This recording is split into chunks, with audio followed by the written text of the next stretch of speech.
I think it's a self-concept. It's just they don't feel good. They haven't really accomplished that much in life. And, you know, it's almost the grandiose thinking that you're better than somebody else. Children, you know, but the thing is go ahead. I mean, I guess I do to a certain extent too, but I also know that in certain areas I'm good, but not in other areas I'm not so good. And I'm more than willing to say, hey, you know, I made a mistake. My bipolar caused me to do that. I'm sorry if I offended or hurt you. But apologies are not in the vocabulary of the family I grew up in. So, I mean, you almost have to put black people down, or you owe them reparation for all the work they did for you. So if they're not as smart, not as just kind of bad people, or hypersexual, all the kind of stuff they say, you will have to own up to owning slavery.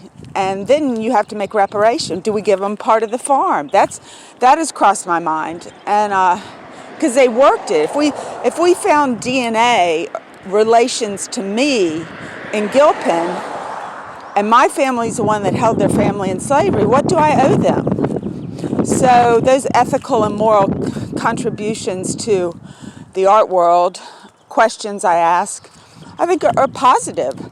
But I think my family, the reality, they just can't accept it. That we're all the same. Everybody's the same. We all have different behaviors for different things. And white people, black people, all people have preschool bad behaviors too. It just happens. It's the fight or flight. And but we have to try to help each other.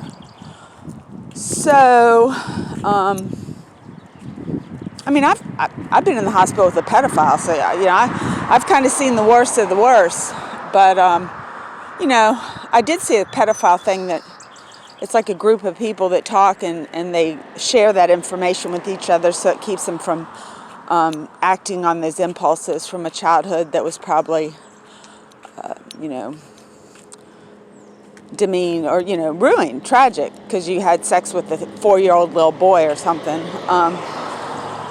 So anyway, but yeah, I think my family's just racist, and they turn it into me being crazy and bipolar, but they have a different way of thinking. It's kind of like a bubble.